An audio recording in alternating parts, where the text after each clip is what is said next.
Good morning and welcome to our distinguished lecture for the Academy of European Law. It's a huge pleasure to invite Professor Anu Bradford from Columbia Law School. I have a note because I can never remember her title. It's the Henry L. Moses Professor of Law and International Organizations at Columbia Law School, where she also directs the Center for European Studies. Although Anu works in the United States, in New York, and she did her LLM and her JSD at Harvard, she actually originates in Finland, and she did her undergraduate legal education at the University of Helsinki. So I don't really need to introduce Anu because you all know who she is, but she's an extremely well-known professor of European law, and unusually for European law academics, she's also a very well-known public intellectual. So she writes op-eds, she appears on television, she's become a little bit of a celebrity academic. She'll hate that term, but it's true. And one of the reasons for that is that her book, The Brussels Effect, How the European Union Rules the World, became quite well known. It was designated as one of the best books of 2020 by the Financial Times, and the book has been cited more than 4,000 times. Her newer book, Digital Empires, The Global Battle to Regulate Technology, was published in 2023 and was one of the best books of the Financial Times for that year, and was awarded the 2024 Steinrocken Prize for Comparative Social Science Research. As you can imagine, Anu is in huge demand as a speaker, and we feel very privileged today that she agreed to deliver the distinguished lecture on behalf of the Academy, a perspective which is shared by many people because unusually the in-person registrations for this lecture close relatively quickly, and therefore we're joined by people online, which is lovely to see. So Anu will argue in her lecture today that Europe is on the cusp of a new transformation. Revisiting Joseph Weiler's seminal 1991 article, she will explore whether the legal and political foundations that sustained European integration remain adequate in an age of geopolitical and economic rivalry. It asks what kind of constitutional and institutional transformation Europe needs to thrive in a rapidly changing and volatile world. It's a huge pleasure on behalf of Bronya and myself to welcome Anu today, and the floor is now yours. Thank you so much. Thank you, John, for that extremely kind introduction. Granier, John, thank you for the invitation. Thank you all for joining. So this is a very, very special place for me and a real privilege to come to the EU. I don't have the same honor to speak to as informed audiences about the EU when I do this research in the United States. So this invitation was a particularly delightful one to receive. So as John mentioned, I am revisiting today the very famous article that many of you likely have read, Joseph Weiler's The Transformation of Europe, that was written on the cusp of one important transformation in the history of the EU. So the 1992, when the Maastricht Treaty was signed and the single market project really took a new level of ambition, Euro was introduced. And Weiler took that moment then to write about the first 35 years of European integration. So I thought now another 35 years has passed since that article, so it might be a very good time to revisit how he viewed then the constitutional foundations of the EU and try to explain in a more sweeping way what happened in the 35 years since, how were those developments possible, and where did it leave the EU as the EU is today, facing what I argue a much more foundational, much more complicated, demanding transformation than it did at the time Joseph Weiler was writing. So if you look at sort of where the EU is today, and I'm sure you share many of the same concerns that I do, the EU is facing revanchist Russia that has invaded a European country and upended the entire security architecture of this continent. So we can no longer take peace for granted. Europe is also facing fundamental economic challenges. Its prosperity, in addition to peace, can no longer be taken for granted when you have the state-backed Chinese companies decimating the industrial base of this continent and eroding the kind of economic prosperity that has fueled the welfare state, the European way of life, and that is now needed also to fund the massive military buildup of the continent. A third big challenge is challenges to democracy. So we have our own internal Eurosceptic parties, but we also have increasingly democratic threats when our entire sovereignty and autonomy and our values and laws and institutions are challenged by our former closest ally, in many ways, the United States. So I think this is the moment when the Europeans really need to step up and rethink the entire project, its foundations, its capabilities, and its future. So the way I thought I will frame the conversation, because of the timing of Joseph Weiler's article, is to ask whether the way he used to look at this transformation offers us some way to think about the challenges now lying ahead of us. And he uses this very famous article that was then developed into a book by a renowned economist, Albert Hirschman, who has written about exit, voice, and loyalty. I love that piece of work by Hirschman, and many others do. It has been used by political scientists, by economists, by legal scholars, by sociologists, and that provides just a wonderful framework to think about different organizations, including then to think about the European Union. So let me just, in case you are not familiar with that, start with laying out what Hirschman says about this theory, and then I tell how Weiler is using it, and then how I am using it. So Hirschman's, the best frameworks are very simple, and his framework is very simple. So he talks about if you are a disgruntled member of any organization, you don't like your company, you don't like your university, whatever, what are your options? So if you are in a company, you don't like the way the company is run, you basically can exit. You leave the company. You are abandoning because you don't like the way it's run. Or then you use your voice. So you're trying to change the way the company operates.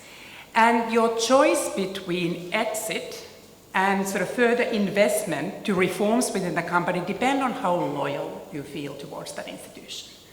And it could be the same way. If John and Granny are not happy how EUI is functioning, they could leave for another university, or they could try to use their voice to shape the way the EUI operates. And it depends on sort of how loyal they feel towards the EUI. So you can think about that also as the members of the European Union. If you don't like the way the union is operating, you could leave the union, you could exit it. Or then you feel enough of a loyalty to the European project that you may not like it, but you try to shape it. You are using your voice, whether it's in the council, where you have your government representatives trying to change the policies of the EU. So this is the very nice way for me to think about the options that the states have when not satisfied with the EU. And Weiler found that very helpful.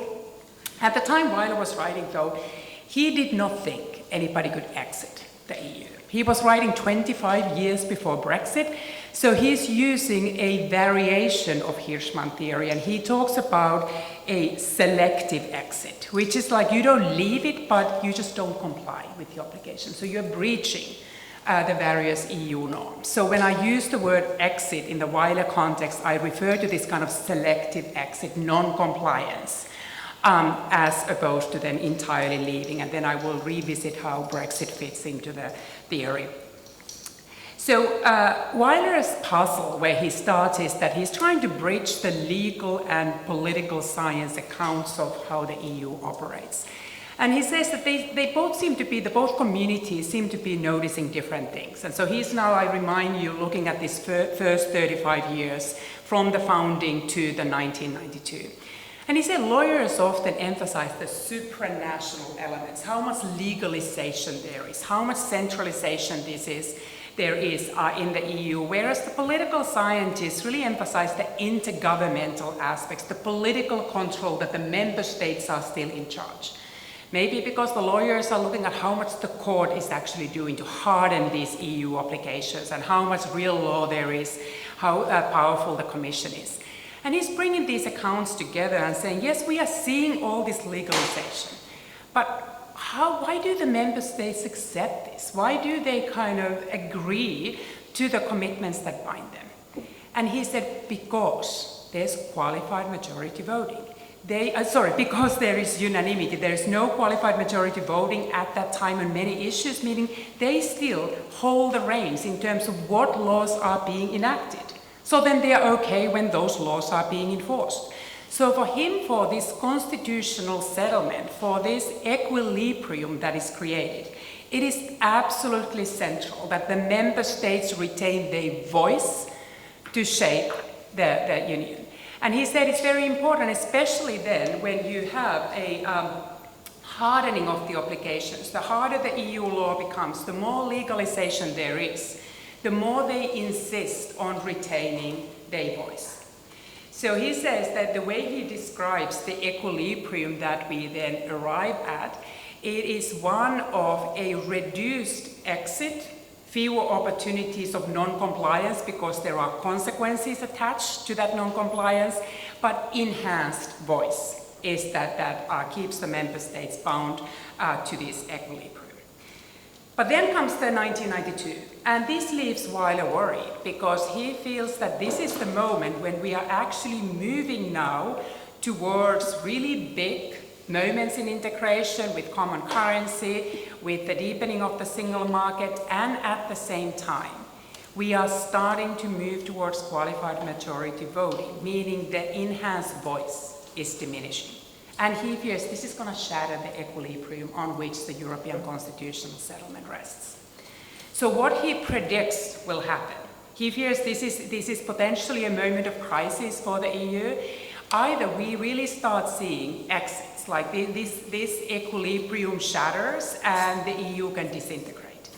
Or then something that may happen is that there is just going to be increase in the sense of loyalty that the member states feel towards the European Union, meaning they just accept the constraints because they feel more bound to this common enterprise. He's quite skeptical whether that will happen, but that's one of the two paths that he envisions. So either it's this path that is quite optimistic, we really become a more unified continent and we all feel a variation of European identity because we feel loyal to this project, or then we basically lose our way and the EU unravels. Well, if we now look at, and obviously I have the benefit of writing in the hindsight to see whether his predictions actually took place. And I would argue that neither of them happens. We have Brexit, but the entire EU has not unraveled. Yet I have also, I think, good way to argue that it's not exactly that we became so loyal. We've seen the kinds of Euroscepticism that Weiler could not predict. It was still an elite-driven project that there was quite a strong consensus on how the EU was operating. Those issues have become much more politicized, and it's very hard to say that we've developed some kind of a collective loyalty to this enterprise. So how, the next 35 years that followed, how has the EU thrived, or at least held it together?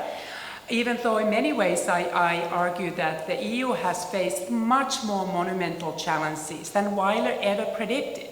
His big concern was democratic deficit. He did not see all these crises that would happen, certainly not the moment that we are facing right now. So in many ways, I think he underestimated the challenges that the EU would face, but he also underestimated the resilience of the EU to respond to all those challenges.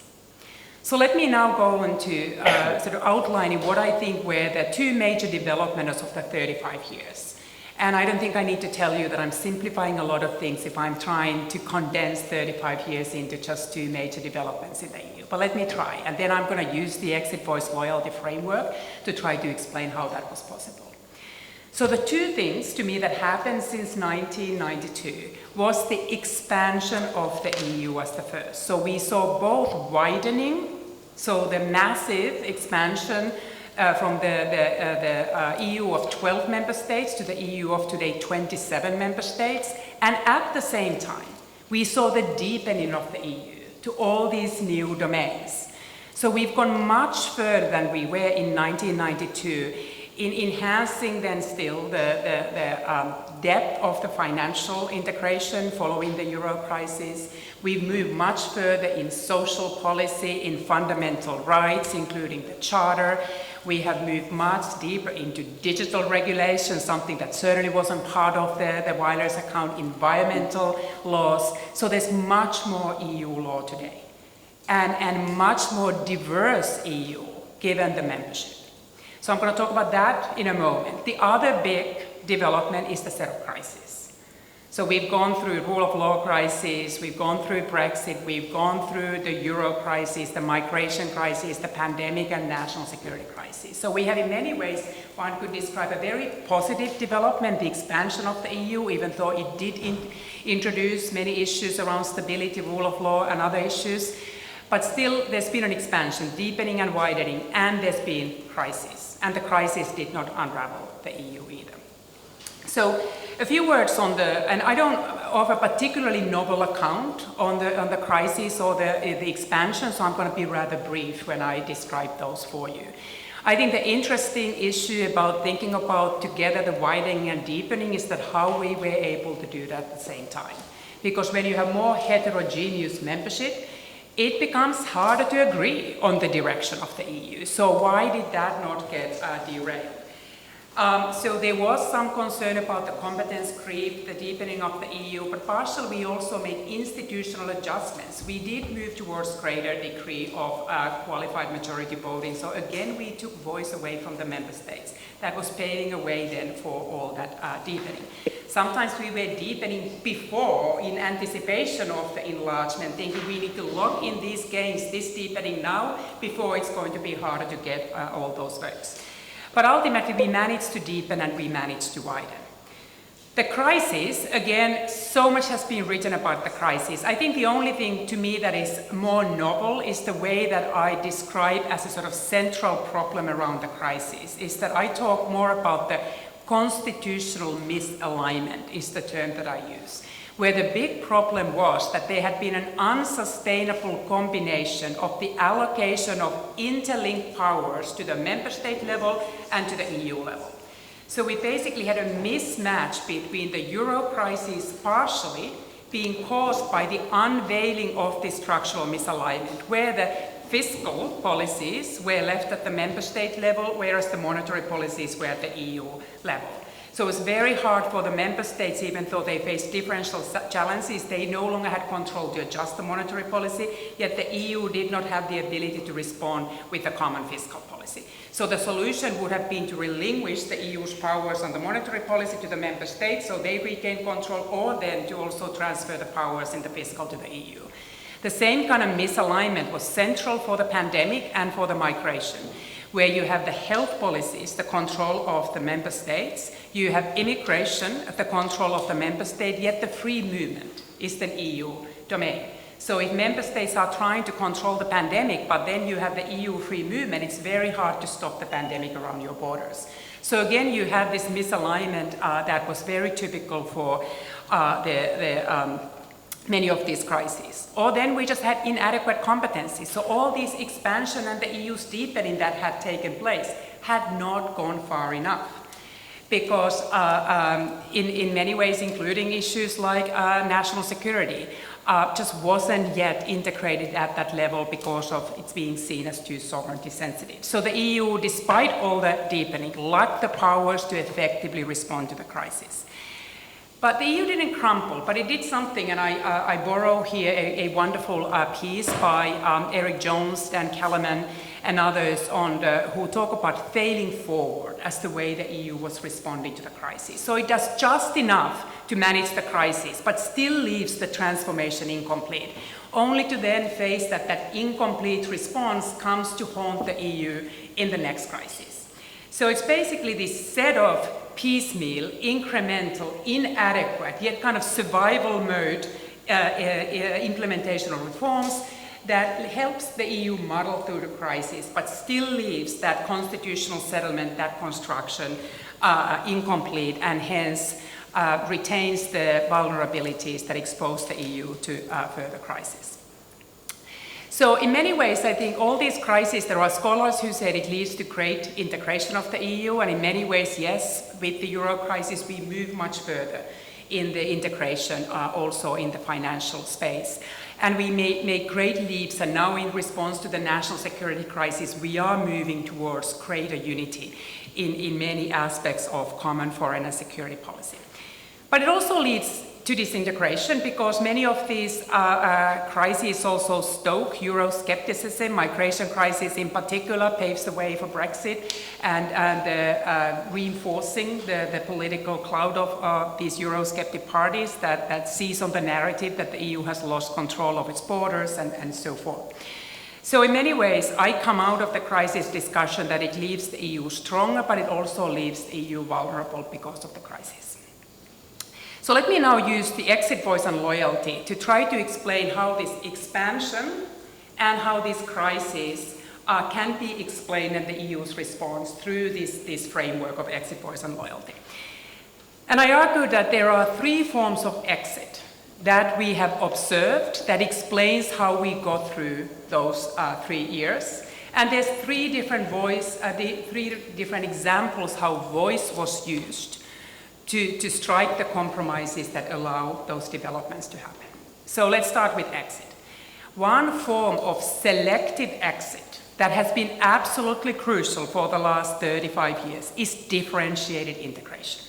We've seen opt-outs, we've seen enhanced cooperation, we have seen intergovernmental agreements struck outside of the EU treaty framework. So you already know opt-outs that some countries secured when they did not want to join euro. But also later on, when we had responses to the euro crisis, we couldn't get everything done within the EU treaty framework, so we were created and we were striking some of those agreements among the EU members, but outside of the treaties. We have also used opt-outs in response to the Ukraine crisis. Some countries that do not agree to deliver lethal weapons, they are opting out, and that does not stop the EU from responding. Enhanced cooperation, where a group of at least 9 countries move towards a certain project on their own without being held back by the voice of the others trying to block the measures. That was a latest, a very useful way of using it was when we tried to decide what to do with the frozen Russian assets. Could we use those to continue to help support Ukraine? And ultimately, we did not go that route, but we agreed to joint borrowing, where few countries that were opposed, they basically stayed behind when, by using this differentiated integration here, enhanced cooperation, the rest of the member states move forward. So differentiated integration as one form of selective exit has been absolutely crucial for the 35 years that followed the 1992. Another form of selective exit is that this is something that Weiler predicted. We see more non-compliance, not unraveling. But we have seen a lot of non-compliance. Rule of law crisis is when some countries don't obey the fundamental laws, the fundamental rule of law provisions of the EU. We've seen a lot of fiscal non-compliance that also led to the euro crisis, including by powerful member states like Germany and France. We see constant non-compliance with some environmental provisions, with some digital provisions, partially because we had incomplete enforcement, but what is really critical is, and this is again, Dan Kellerman, by the way, his work is really excellent. So I noticed when I was reading, I often was citing his work, and there's a beautiful piece by him and Tom Pavoni, another of my absolute favorites. They have a wonderful piece where they talk about where have the guardians gone, how the Commission is kind of losing its stride to hold member states accountable when they infringe EU norms. So we see from 2004 onwards, massive drop in the infringement proceedings brought by the Commission. So at that point, we actually see they look at from 2004 to 2018, 67% drop in the infringement proceedings brought by the Commission when the member states are infringing EU law. and 87% drop in actually the Commission taking the member states to the court. So what we don't only see a selective exit by way of member states' non-compliance. We see this politics of forbearance, using this author's work, where the Commission tolerates it. And that's the Commission is trying to appease the Council. It's trying to get the political support for its agenda, and it basically lets the member states off the hook. So the Commission is blessing this kind of political bargain where the selective exit is tolerated by the Commission. So we have differentiated integration as one form of exit. We have the forbearance where the Commission is letting the member states get away with their non-compliance. And then we have the exit that Weiler, and to his credits, pretty much nobody at his time saw that we actually have a member state leaving the Union. And now it is a very sad anniversary for that, with the vote of the UK to decide to leave. But that explains how a member state that first Cameron tried to use his voice and renegotiate the terms, but when he failed, he took the big gamble, the gamble that many of us now know what the result of that has been, and takes the UK out of the EU. So those three forms of exits is something that we have seen. But we've also seen voice. We've also seen voice be a very important part. And I talk about three different ways the member states' use of voice has helped the EU go through these transformations. So one is this idea that multiple voices are being accommodated by these EU laws. So we still have unanimity in the most sovereignty-sensitive issues. That's fully preserving the voice of the member states.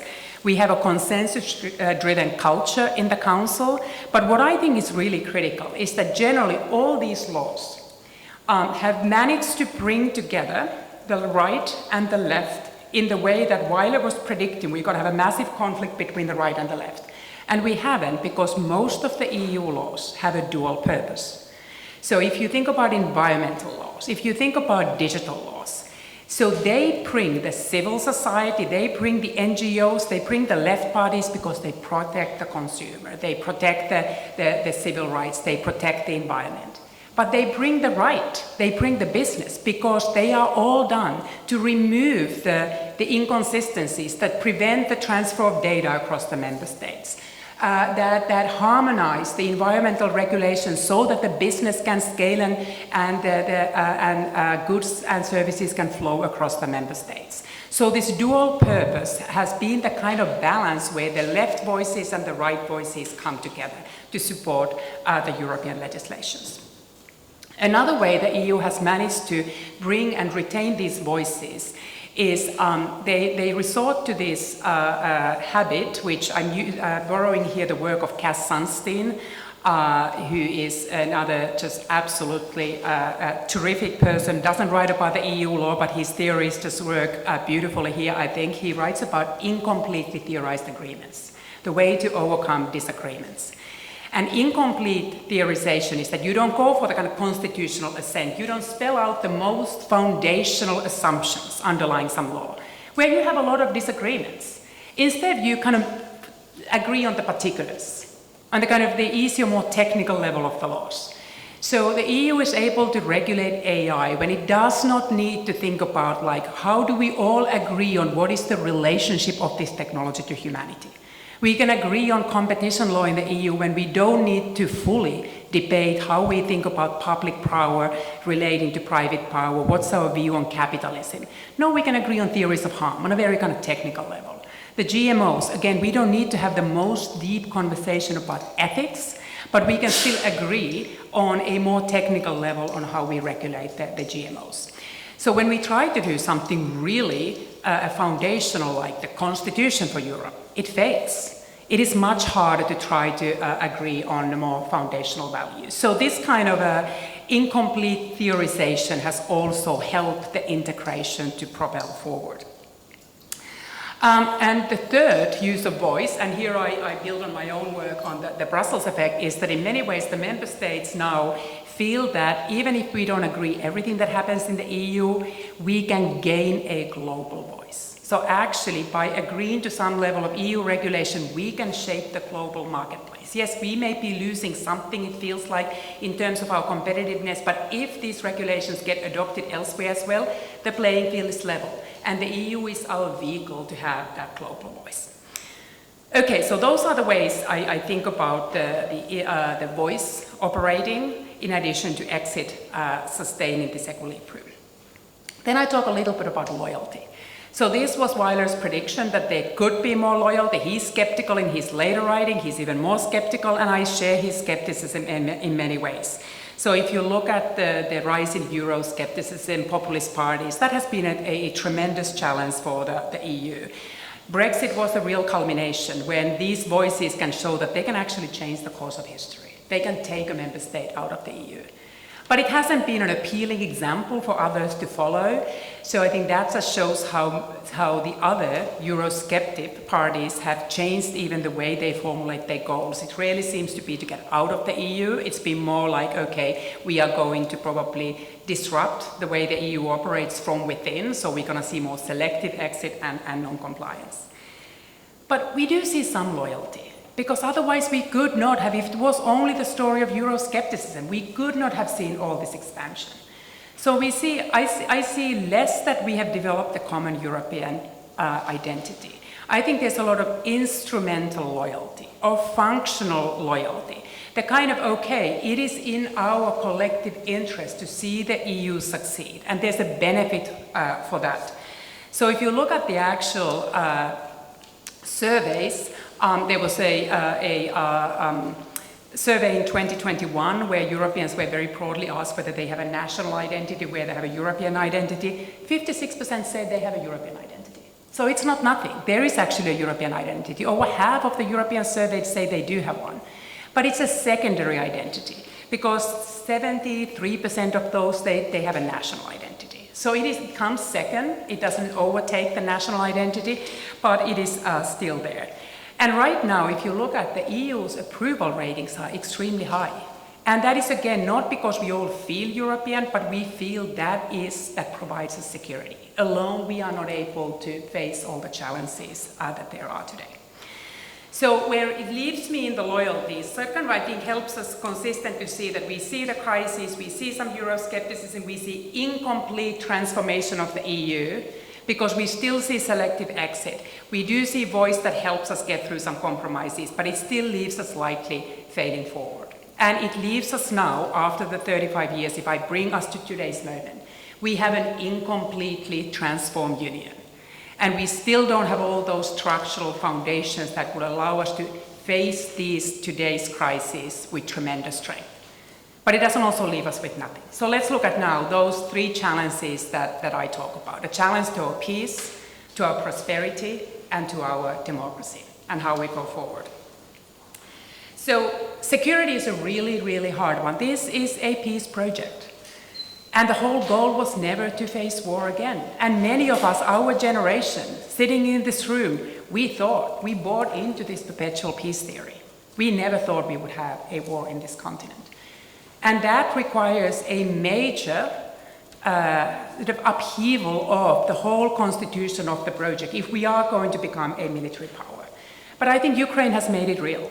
We tried to ignore it as much as we could, as long as we could. Whatever happened already with Russia going to Georgia, Russia going to Crimea, we thought, okay, we don't need to do that. And by the way, America will protect us. We can free ride on American security.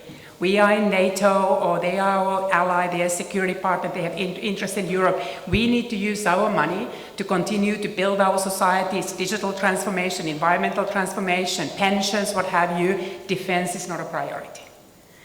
Well, now we have a very new America. We face also betrayal of America. We face an abandonment by America that not only fights a trade war with us, but has made it very clear that we cannot rely on those security guarantees. And let me just say this, I disagree pretty much with everything that President Trump has said and done, but he's not incorrect when he says that the Europeans have been free riding on American security. Europeans have underinvested in protecting this continent, and here I agree with him. I don't agree with the way he's now pivoting away from protecting Europe. I think it's a very difficult for the Europeans to try to rearm the continent in the speed that is now required. But I think we were just delaying the inevitable. This is not America's continent to protect, it is our continent to protect. And I think that requires just a massive investment in arming this continent. But we also need to rearm this continent intellectually, which is going to be very hard. We need a different mindset because we were not raised to believe that these national security threats are real and something that we need to invest in. So if you look at the challenges, why it is very difficult for us to do, it's not even that our military spending is that much behind. We spend about a third of what Americans are spending, but like in terms of, we only have about 10% of the military capacity of the US. And the reason is the fragmentation, incomplete integration. Americans have one battle tank. We have 12 different battle tanks. It is much more expensive to procure a different military equipment across this continent. The other really big challenge for Europe, and I talked about rearming the continent intellectually. If you ask the Europeans if they are willing to defend their country, do you know what percentage of Europeans are willing to defend their country in case of war? 32%. It varies a lot based on country. It's lowest in Italy. 22% of Italians are willing to defend the country in the case of war. So do you think we count on the Italians going to defend Latvia? I'm not counting on that. And I'm just asking the question. I don't answer it, I'm asking it for you. If Italians are not willing to protect Italy, should Americans be protecting Italy? I think we need to ask that question. And in many ways, Europeans are not even willing to have that question. When a French general tried to say we need to prepare for the loss of our children, he was blamed of warmongering. Like we should not be having this conversation. When Mark Rutte said we need to prepare for the kind of suffering our earlier generation did, he was again told that he was warmongering. We don't want to have this conversation. I wouldn't want to have this conversation. I would want to go back and build on what our peace project was building. But ultimately, I think it is not our choice. And I'm just telling you that we cannot count on America to do it. So either we defend this continent or we choose not to defend this continent. That's also a choice. But it is a choice that Europe is now facing. So let me now go to the second challenge, is prosperity. And it's very much linked to the first one. There is no security without prosperity. And let me just repeat that there is no security without prosperity. It's a foundation for us to be able to defend our autonomy. If we don't have a competitive economy, we don't have the economic growth, we are subject to economic coercion by more powerful countries like America. We are subject to coercion by Chinese because we cannot respond. And I think that is the kind of vulnerability that we again need to face if we are not willing to transform this continent. And it's also the whole European way of life. The European dream that I think we all have always held very dear, it's expensive. And we can soon no longer afford it. So if we want to afford the kind of social welfare that we believe is essential for the life worth living, somebody needs to pay for that. And we need to have a competitive economy to be able to do that. And this is where I now bring to the conversation the Draghi report, the competitiveness. And I don't agree with everything that Draghi says. Some of you know from my work, I'm a bigger supporter of digital rights and some of these regulations, but I agree with a lot what he says. And I also agree with the tone of his report, when he says that this is an existential challenge for Europe, and he says that Europe needs to radically change. If we don't, we will lose our freedom, or we will lose our ability to protect our environment and protect the European way of life. So I think what he calls for is more competitive Europe, and I wholeheartedly agree with that call. And that does need more integration. One of the biggest impediments is the fragmentation. Despite all that expansion, despite all that deepening, the single market remains incomplete. There was a recent study by the European Central Bank that was quantifying the various barriers for trade inside the EU and converting them into tariff equivalents. And it found that there's an equivalent of a 60% tariff for trading goods inside the EU, and about 100% tariff for trade in services. These are not Trump's trade barriers. They are our trade barriers. We have erected them, we have failed to remove them, and it is for us to remove them. So this is something that is within the powers of the EU. This is single market. We have all the powers to do this, but we just need to do that. So this is, I think, absolutely central. And it's also central for that joint procurement in the military. We need to make sure that we are doing much more together. So in many ways, we need more Europe for this reason alone. I say also something about democracy. So Eurosceptic parties, Weiler's big problem with democratic deficit. I don't today lose my sleep over democratic deficit at the European level. I would like it to be more democratic. I think it would be ideal if we had a European demos. I think we don't, but I think we have too much bigger problems for our democracy than the way the institutions interact. One is the erosion of democracy at the member state level. With the Eurosceptic parties, I worried much more about Budapest until recently. I worried much more about Warsaw than I worried about Brussels. And there I think Europe can be a solution that can actually use financial and other incentives. We used it too slowly. We lost many opportunities to try to stop that backsliding earlier, but ultimately Europe is a solution more than a problem when we have democratic backsliding at the national level. Second, my democracy concern is what America is doing to our democracy and what the tech companies are doing to our democracy.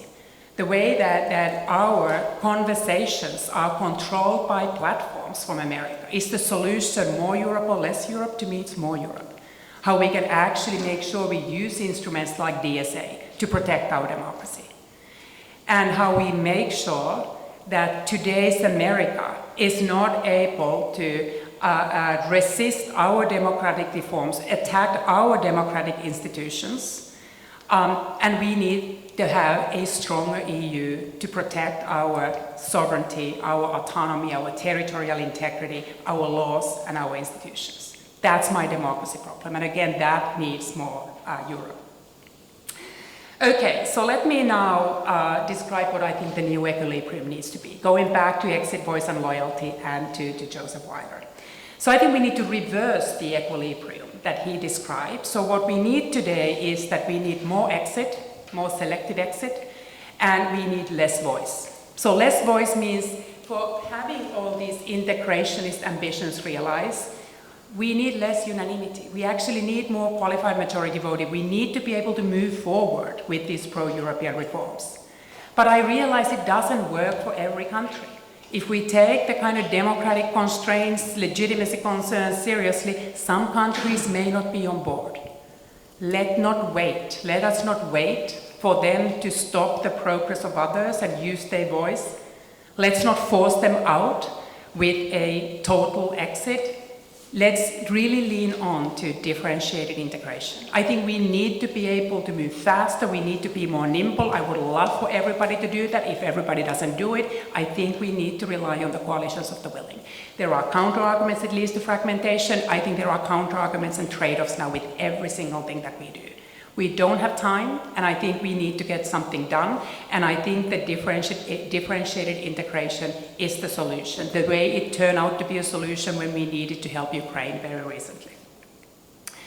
So in that sense, I don't want a selective exit in terms of Commission forbearance to continue. No, the Commission needs to reinvigorate its infringement proceedings so that we can move to integrate the single market, so that we can receive this scale. So I'm more vouching for greater unanimity, and when that cannot be achieved, I'm vouching for differentiated integration. I think we have now functional loyalty to get there. We have a shared sense of the smallness of individual member states if they don't act collectively with the others, and we need to have the political leadership that can harness today's support for common European solution, and now translate that into very concrete European achievements. So I'm generally an optimist.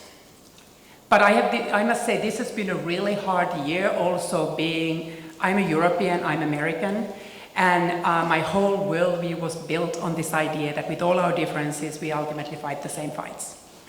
I don't think that America is coming back. We may have a different president, but I think the calls for strategic autonomy and stronger Europe are real, and we should not reverse that goal. It's hard to be optimist with some of the challenges we are facing, but I am at least a possibilist. This is a rich continent. It can be a military power and defend this continent if it wants to. It can be an innovative, competitive economy if it wants to. And it has tools to be the leader of the free world and be the standard bearer of democracy, even when our ally in the US seems to step away from those aspirations. So the last transformation that I am calling for, that to me is probably the hardest but the most important transformation of all, is the transformation of the European mindset. I think we need courage. I think we need conviction, and I think we need confidence at the level that we just have not had. And when we bring all that together, I think we can transform Europe to respond to the challenges that we're facing. So let me end there, and I welcome questions.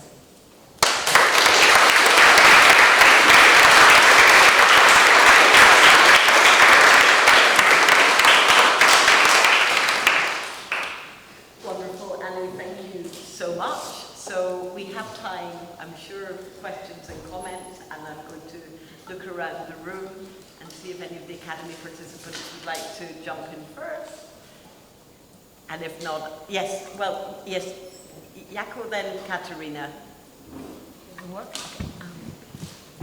Thank you, Professor. This is another insightful lecture after yesterday's one. I have a question on the digital governance and democracy. You touched upon DSA and then some EU digital regulation. Some people put it just sort of in comparison or in contrast to innovation.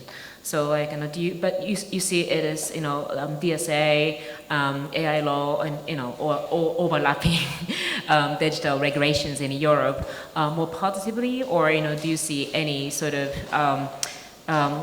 the disadvantage in terms of finance, security? You mentioned Europe needs to transform itself further, and then those sort of regulatory perspective, especially in terms of platform governance and digital regulation, which is more sort of interfered by U.S. companies, mostly. So I'd like to know a little bit more about your insights into that regulatory and regulation and innovation, and sort of an influence of those digital regulation on other sort of issues like European autonomy in general. Thank you, Ayako. So I've thought about this question a lot. I think it's a really, really important question. And right now there seems to be a revelation in Brussels. Let's pivot away from regulation. We're facing a choice that we either pursue digital regulation or we pursue European competitiveness. And I've written an article, if you're interested, it's called The False Choice Between Digital Regulation and Innovation, where I take on this question very directly. And while I'm not here to defend every article of every digital regulation from Brussels, I'm not even categorically against the simplification. I think when you are regulating a fast-moving technology and then you have multiple regulatory instruments, you need to take a stock to see that if there are inconsistencies, redundancies. And I'm fine with taking a look at that, but I'm opposed to deregulation. I really think that, if you read the room now, even globally, it's no longer unsustainable, even in America, not to regulate AI. There are real safety concerns. There are real concerns about the mental health of our children. There are concerns about what these platforms do to our democracy. There are concerns about jobs, the data centers, a host of issues that I think these regulations have real value.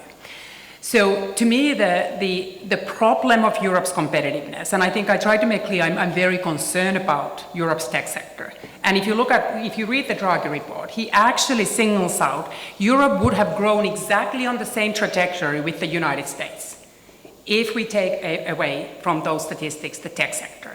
That's the one that really is holding us back. We missed the internet revolution, and Americans capitalized on that. So it's easy to think that since we are regulating this sector, this is why we are behind. Instead, I argue there are 4 other reasons that explain the so-called innovation gap between the US and the EU. The first is this: there's no digital single market. So my whole talk about fragmentation. The tech companies cannot scale across 27 different markets with different laws. Second, there's no integrated capital markets union, another absolute priority that we finally need to complete.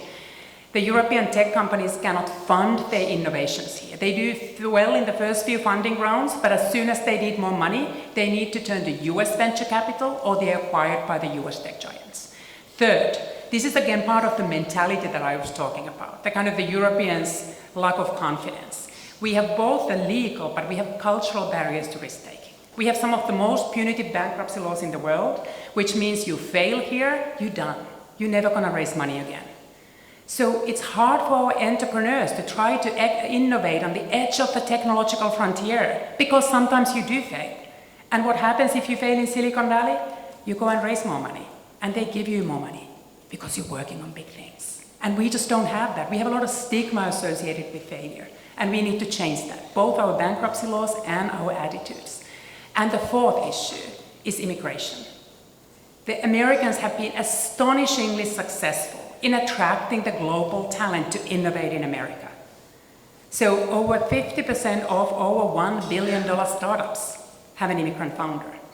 And if you allow me to speak a little bit more on this topic, because I feel this is a real opportunity for Europe. If you just think about all those household names of the leading tech companies and their background, the founders, Steve Jobs of Apple, son of a Syrian immigrant. Dario Amodei, the co-founder of Anthropic, son of an Italian immigrant. Elon Musk, the founder of SpaceX and Tesla, was born in South Africa. Jensen Huang, the co-founder of NVIDIA, was born in Taiwan. Eduardo Saverin, the co-founder of Facebook, Brazilian. Sergey Brin, the co-founder of Google, Russian. So this is a huge part. This is not the GDPR story. Yes, you may optimize the GDPR story, but we can debate the next 5 years how to optimize the GDPR. But if we're not getting the best talent for Europe, but we're losing European talent to the US, we're not going to be creating the leading tech companies here. But this is a moment, another moment of opportunity for the US. For Europe, US is turning against immigration. It's eroding one of the most fundamental pillars of the success of that tech ecosystem. We now had last year 30 to 40% drop in the enrollment of foreign students in US universities. That had been a major gateway also for the US tech talent. We had an 80% decline in the flow of AI scientists to the US last year. So the US is now not welcoming this talent, and my question is where they're going and how proactive Europe will be in rolling out the red carpet and finding ways to incorporate that talent into European universities and into the European job market. So that's my take on the regulation. I think it is a sideshow to the more fundamental pillars of the tech ecosystem that Europe needs to. So in that way, Europe can have both. There are real trade-offs for Europe. There are real trade-offs when it comes to strategic autonomy on minerals. Rare earths are not actually that rare, but they are really dirty to mine and process. And the Europeans have preferred for our environmental values, it doesn't really fit. So there's a trade-off. It's national security versus environment. That's a real trade-off. To me, it's a false trade-off to say that we need to either deregulate in a fundamental way or we need to have a competitive economy. And for those real trade-offs, we need absolute honesty from our decision makers that we can debate with the voters. How do we evaluate our commitment to environment versus our dependence on China and the economic coercion that can be used if we don't vote them here? And those are hard questions. Thank you. Our commitment to our environment. Yeah. In Europe. Yeah. Katerina. Exactly. Thank you so much for this broad-ranging overview. It's so helpful. Katerina, could you approach the table and speak to a microphone, please? Sorry, it's very annoying. Thank you so much for such a transformational piece and for a very broad-ranging overview. My question is about non-compliance, whether it is fair to think about it as a form of exit, and how to address the resultant fragmentation. So when I'm thinking of the disgruntled employee who can go and leave for another company or try to reform their institution, I think they have a third option, which is to keep on receiving a salary and do some work. Yeah. And I think when we think of EU integration, we have some member states like the UK that have exited, a number of member states like Scandinavia and Hungary that complain when they don't like the rules, and another large group of member states like Italy or my home country of Greece who say, oh yeah, the rules are great, of course we will comply, and then that doesn't happen. And as you said, this non-compliance is widespread. The Commission is not only not bringing infringement proceedings, but in many cases, publicly supporting governments that are non-complying and giving them lots of money. And I wonder what the right approach is. You said more infringement, which is totally consistent with kind of what you said about being radically honest and a strategic model, right? So exit voice loyalty assumes that people are capable of these options, but just choose not to.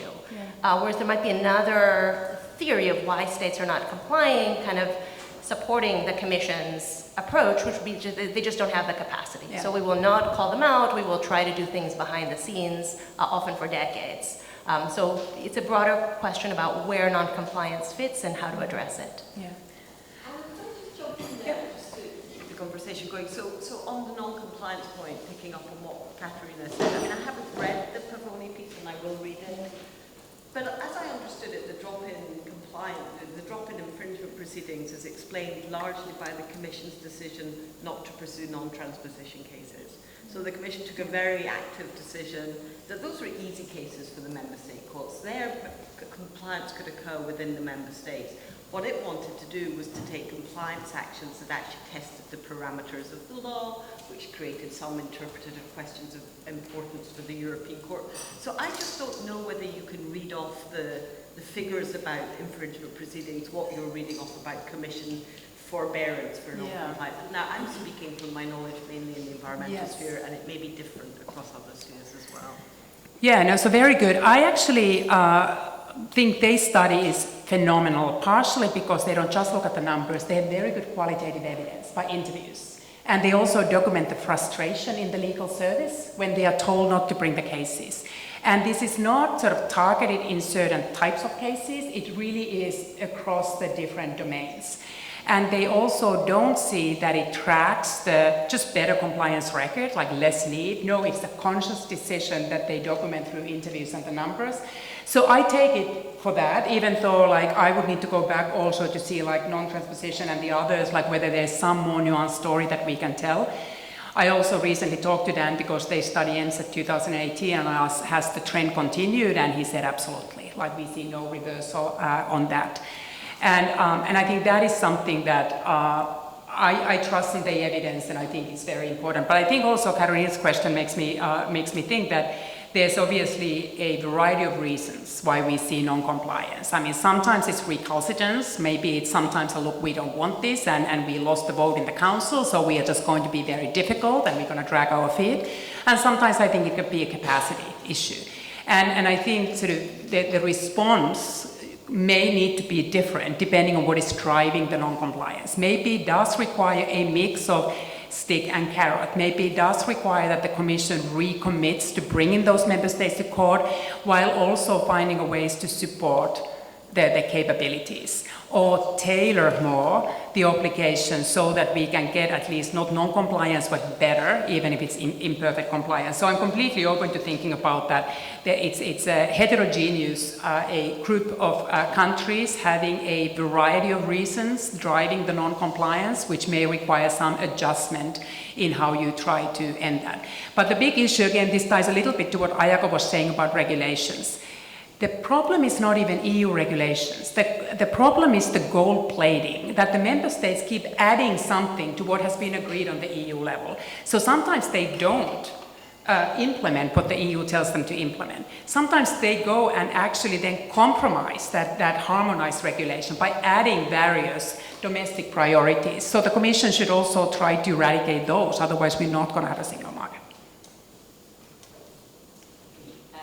I'm going to say one more thing, then I'm going to pass it on, because that seems to me to be very interesting, but there is a tension between your quest for more voice, your differentiated integration. So differentiated integration happens, at the constitutional level, but it also happens within individual pieces of legislation.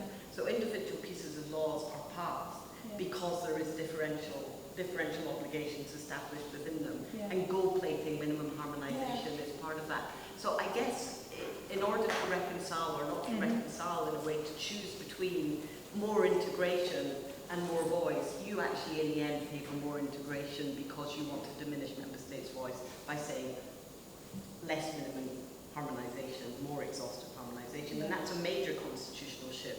But don't go to that yet. So I don't know that I have a question, Anna, but your presentation, and it's incredibly eloquent and powerful, and it's a particular vision of Europe and how it should transform, but I find myself in deep disagreement with it. And so I just wanted to articulate that because, you start off with the original, the peace, prosperity and supranationality. And I think your vision is prosperity, supranationality and defense, replacing peace, prosperity and supranationality. So Europe needs to be a military power now. Time to move away from the peace through building, through trying to build both internally, but also as Europe inadequately and, insufficiently and in all kinds of other ways did through its external action as well. And, I'm going to use an incredibly simplistic and no doubt, inappropriate analogy, but it kind of reminds me of the debate in the US when there are school shootings. The Republican response is, or the Conservative response maybe is, we need to arm the teachers, and some people, we need to arm the children, Whereas, the idea is that Europe stood for, or at least on one optimistic vision of it, was going to be a different kind of project, not the US or China, but it's Europe, something else. And through sort of showing that this experiment could work internally and then trying to, although it never did so, through its sort of relations externally, things it never addressed, obviously, like its own former colonial relations, but also with all the different regions of the world and so on, that it would try to model this alternative. And it kind of depresses me that and I understand it because, and you're from Finland and you feel it very keenly, there's a bad actor out there and there are bad actors, and therefore we need to remodel ourselves for a bad world. So it's, I'm a constructivist, you're a realist, but, to me that's a really profound transformation from the Europe, and it's not just a transformation, the kinds we'll be talking about later today of, means and mechanisms and so on, but of the whole vision. Yeah. And I just wondered, maybe that's not just implicit but explicit. You're saying, yes, we have to, it's a different world, but I still find myself really resisting it. Mm-hmm. Yeah. No. And I'm going to take one more, and then pass back to you, because I have a feeling it will keep this conversation going. Am I right about that? Should I bring you in now or let Anu respond first to Gronya? Yeah, I can add because it's related. You want me to add? But come to the microphone. Yes. I'm Loïc Azoulay from the UI. Yes, me too. I wanted to introduce a different voice, not to exit from the EU, but because the story you told was a convincing one to a certain extent, but to me it focuses on two dimensions. It's basically a story about institutions. Mm-hmm. The we that you put at the center of your speech is the institutional we. It's a relationship between the member state and the institutions, and also it refers to the ideals of the institutions: peace, prosperity, and defense. That's one thing. It's an institutional story, and the other one is that it's concerned mainly with the capacity of action of the EU. We have to get prepared, we have to equip the EU with a capacity of action. And I understand that, of course. But that's what I want to bring that into the discussion. In our specialized course here at the Academy this year with Anna, with Giacomo, and with I think we tried to tell a different story. Which is a story about not just institutional, but about social groups. The transformation of Europe is not just a question of the relationship between member states and institutions, but social groups today, in Europe today, matter, and also the way they understand their own relationship to Europe, their own ideals, which may deviate from. It's not just that they distrust the institutions, it's that they bring their own ideals into the future of Europe. That's one thing.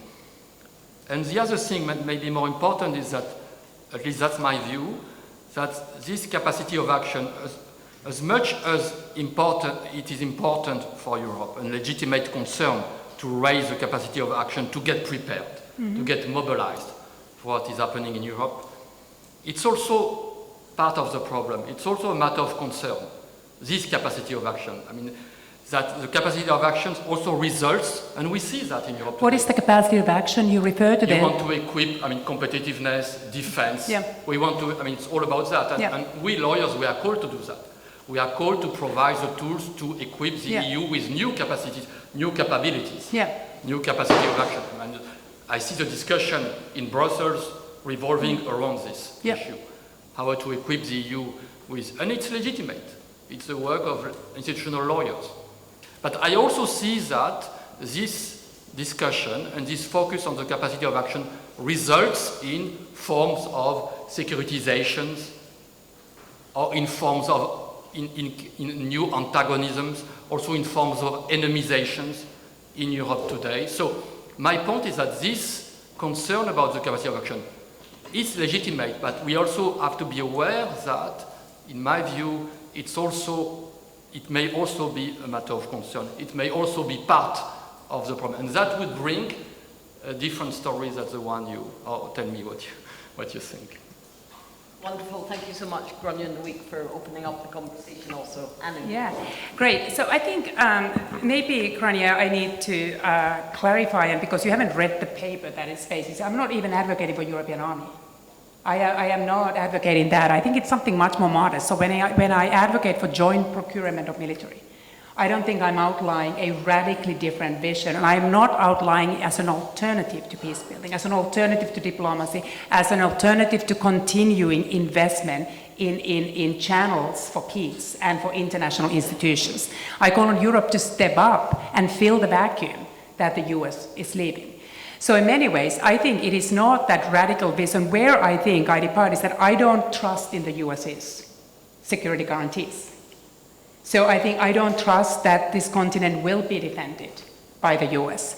So it does require us to have our own destiny and decide what that destiny is and whether we choose to defend the continent. It is a European conversation. It's no longer something we can externalize to others and be vulnerable to the choice made by others. But I don't think, and I actually have never thought of myself as a realist. So in many ways, I think I do take the military threat seriously. I take the security imperative very seriously. But I mainly focus on issues like, if you think about economic coercion, other tools we can bring to bear to avoid conflict if our economy is stronger, if our capabilities are greater, if we are not dependent on US defense, if we are not dependent on US technologies, if we are not dependent on US platforms. I think that's a really hard thing to do. We continue to have some of those dependencies, but the more we can prepare, equip, build the capabilities for the world that has changed, the better position we are to continue to defend the kind of Europe we all, I think you and I both, continue to believe in. And ultimately, to make sure that this continues to be a peaceful continent and the world will be more peaceful because of Europe.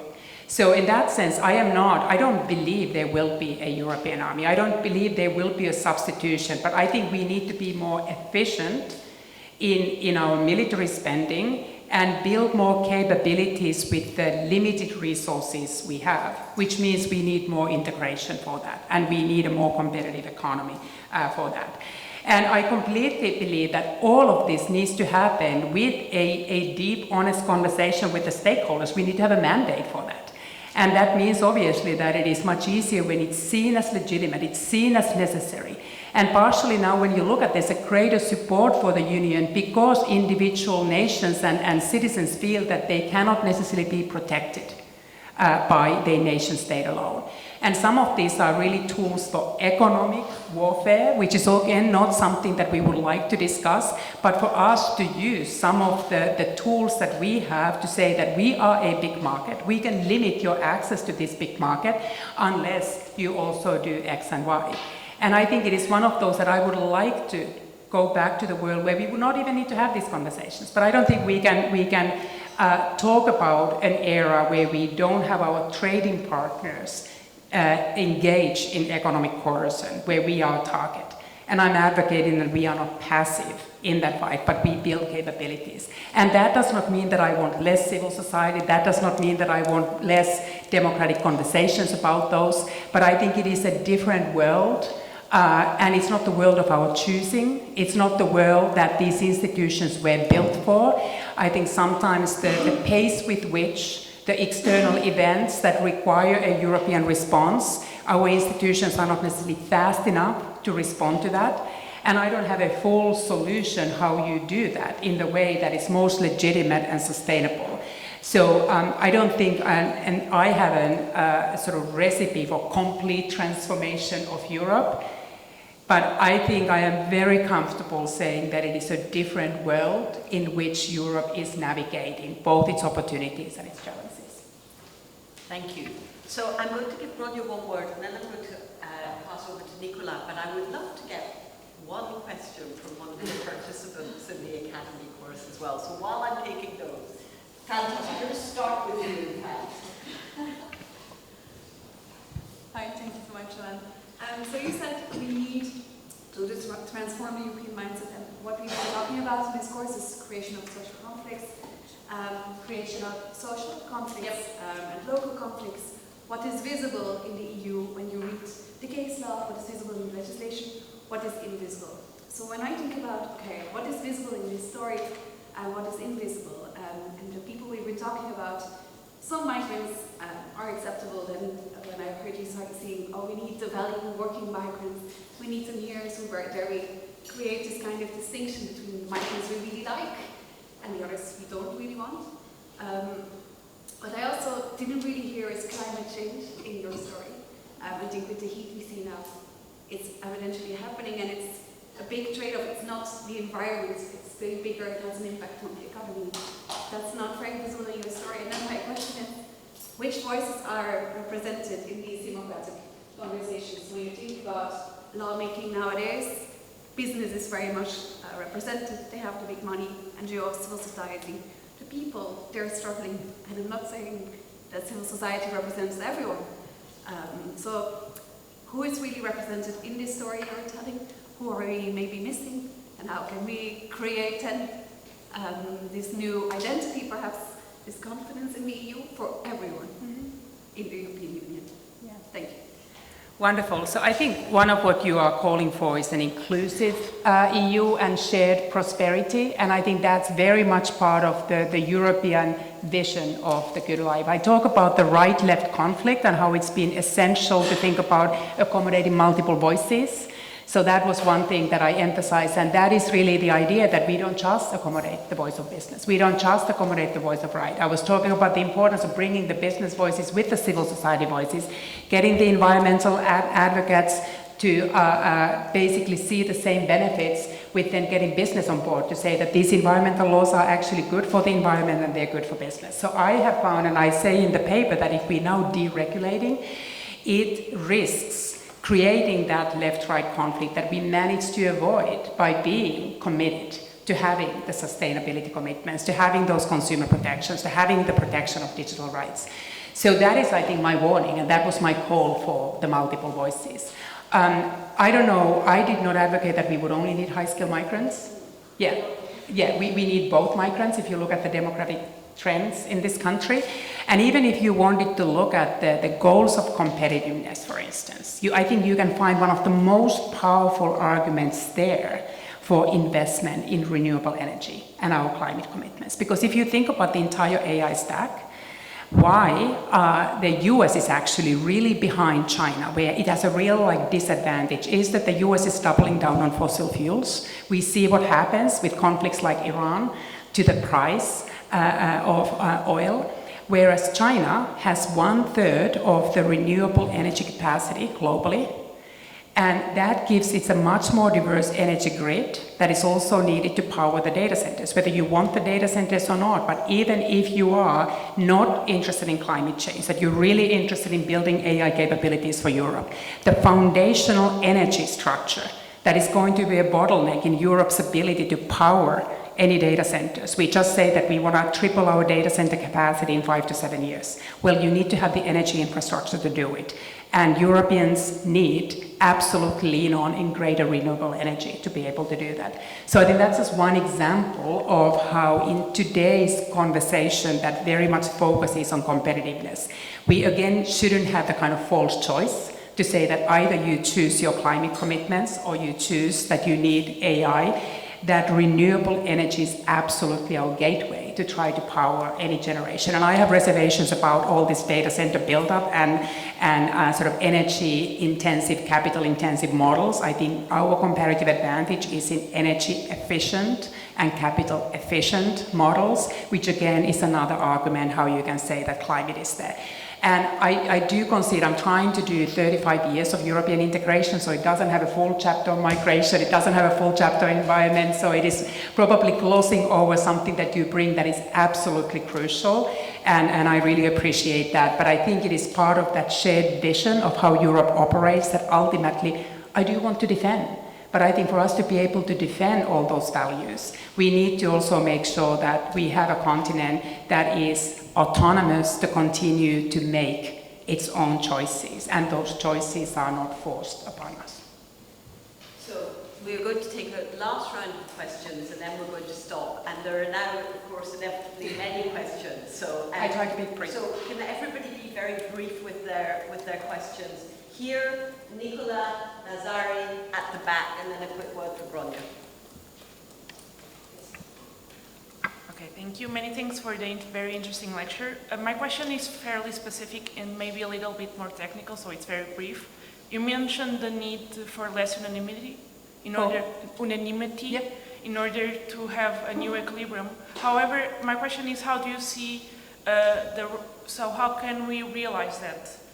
The obvious answer would be the passerelle clauses, which are in the treaties, but wouldn't we find ourselves in the same problem you would identify in the article in your lecture, where we have an EU that changes what is strictly necessary, but does not enact effective transformation? So I'm just going to go around the room and get all the questions. Nicola. Okay, I want to say thank you first for I need to take the time to be with us today and yesterday. I have one comment and a technical question. So the comment is that it's fairly clear that Europe, the Union, has been living the good life of the free rider for a long time now in defense, also in pharmaceutical products, and probably now in AI. And the issue for Europe is to think about the second best option now. It's that it's being excluded by the primary public good supplier. So what's my second best option when I'm excluded from the primary public goods supply? And these options are actually not exit options, they're entry options. So in which coalition are you going to enter for the second best primary good, right? Yeah. Okay, so one option is politically infeasible, it's going all in on China for defense, chip supply, pharmaceutical supply, and maybe AI, right? That's undoable. Yeah.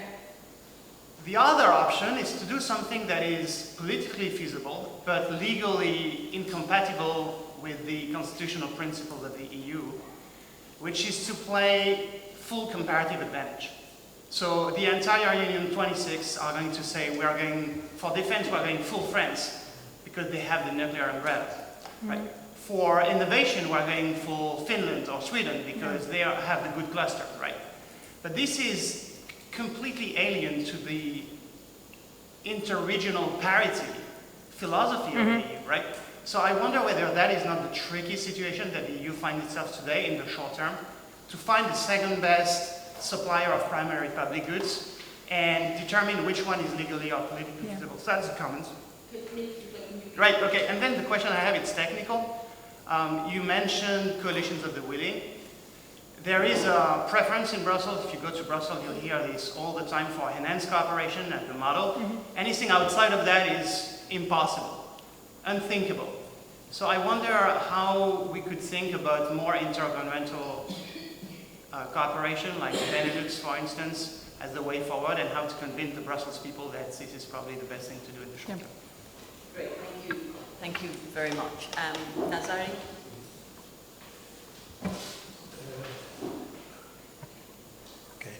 Nazari Stecek, I visiting fellow at the University of Vienna, and thank you for your inspiring lecture. And my question relates to your words about, we all know how a Russian aggression actually profoundly changed security issues, security perception in European Union. And in this context, I have a question. To what extent do you consider Ukrainian accession and membership is significant to address these issues, and maybe more broader, which problems and maybe challenges do you see with regard to Ukraine's membership in the EU? Yeah. Thank you. Thank you so much. And then the final question to Dujo.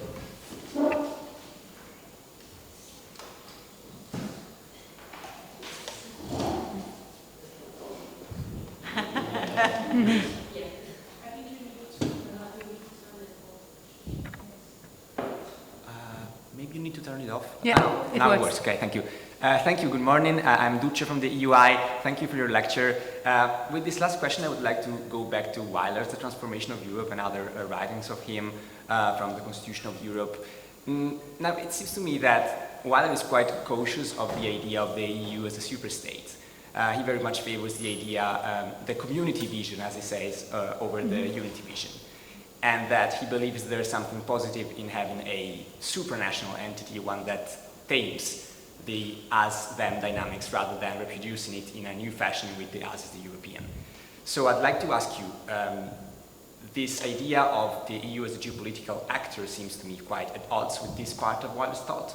So do you think that the latter should be abandoned as it is simply it does not fit with the new geopolitical context, or rather that there's still something to be learned from it? Thank you. So very good. So let me start from that. I think Weiler was writing in a very different time, and in many ways I think I would theoretically agree or sort of conceptually like the kind of vision that he paints. I think the external circumstances, the change in the behavior of our allies and partners and enemies have forced us towards greater sort of focus on scale and greater integration. It's not that I'm doing this from some kind of federalist conviction, that I'm asking for greater integration of the single market, and not like to make everything at the federal, not necessarily build kind of a European superstate across every single domain. I think different domains need differential degree of integration, where we still preserve the diversity and national sovereignty, we do that. But issues like, again, I don't advocate for common European army. I advocate for military that is interoperable, where we can have fewer money spent on greater build-up of capabilities. So there are domains where I think we need elements of superstate to build those capabilities, but there I believe in that we need to do it kind of policy by policy. And a little bit tied to what you were also saying, Caroline, that I think it's not necessarily how do you do it. I advocate for greater sort of qualified majority voting so that we can get there. But for me, the greatest path is to do it through differentiated integration. So yes, there are different mechanisms of doing that, but when we cannot harness the consensus, we do it with smaller coalitions. The question of sort of Ukrainian membership, it's huge, it's important, and I'm sure that some of my views are shaped by being raised in Finland. So I take very seriously the kind of the geopolitical security threats where the eastern flank is most exposed, and I see it as a geostrategic priority. And I believe Ukraine is fighting also our war and for our values. I at the same time recognize that the membership is really difficult. And I talk at length sort of what happened with the accession, where we then had a lot of rule of law crises. So it is not an easy, there are many issues, internal governance issues, where Ukraine clearly is not ready for membership. So I am following closely the various kind of sort of in-between solutions, the different status for Ukraine that brings it closer to the EU. My whole idea of endorsing the differentiated integration is also the idea that in some domains, including in the military space, there could be collaboration with Canadians, with the UK, with Ukraine. It doesn't always need to be that the differentiated integration is bounded by the membership of the EU. Ukraine has reinvented war. And in many ways, we have a lot to learn from Ukraine, and Ukraine would also be a security provider. I would like to find a way that we find areas where we bring Ukraine very, very close without necessarily moving immediately with the schedule that Ukraine is not prepared for preparation of a full membership. I realize that it may not be enough for Ukraine, and there needs to be some kind of a compromise in terms of how far we can go, but to make sure we can absorb Ukraine in a way that sort of doesn't lead us to lead with problems down the road. And I think then, Nicola, I think to your first one, what are the kind of coalitions? When you are not US or China, you have a few options. You can align with one of the two, which I think Europeans should do. You can hedge, which I think Europeans would need to do to the extent that it can. You can pool your resources, and here I'm bringing in security with Ukraine, with UK, with Canada, with other middle powers in the tech.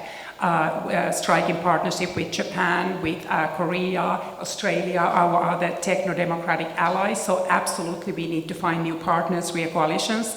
And the fourth strategy, so align, pool and hedge, is to specialize. That we need to find our niches where we find a way that we can actually lead. And I already talked about energy efficient, capital efficient models being one of them. We already have some examples of specializations like the ASML, if you think about where we have a real choke point and a real comparative advantage. And I think we need to be able to build more on that. How do we do about those? You mentioned intergovernmental agreements outside of the EU treaty frameworks, and I realize why the enhanced cooperation is preferable. We have examples like Schengen that started as an intergovernmental, and then it can be folded into the EU treaty framework. So the idea is that we want to move and experiment and try things with smaller coalitions. Sometimes we use intergovernmental organizations, sometimes we use enhanced cooperation, and when it's successful, we can scale that. So again, I can portray you a picture of the first best world, where we do everything together. We don't even need qualified majority voting because we are unanimous about absolutely everything. And it is the world without the threats, it's the world of peace, it's the world of prosperity, it's the world in which we can realize our values. And I think what I'm trying to argue here is that we can move as far as we can in protecting that kind of world. But that doesn't happen if we don't have a more prosperous Europe. That does require some trade-offs. I think the conversation about trade-offs needs to be conducted in a European way, which is rooted in democracy, which is guided by honesty. But ultimately, it does require Europe to elevate its ambitions, not because we want to construct a world that is so different, but we don't have the option of necessarily going back to the world in which the Europeans, in this continent and this project was born. And my attempt is to invite a conversation for that next transformation. And based on these terrific questions, I feel that I think I have succeeded, if not convincing you, at least to inviting you to offer different visions and take ownership of that conversation. So thank you for the opportunity.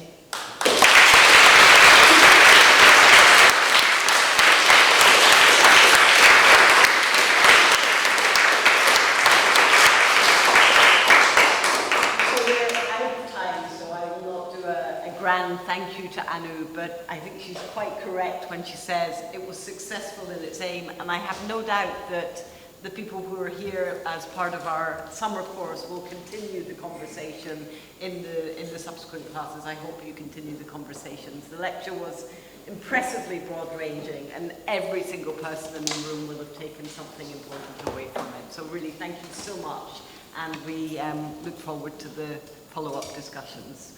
Have a lovely day.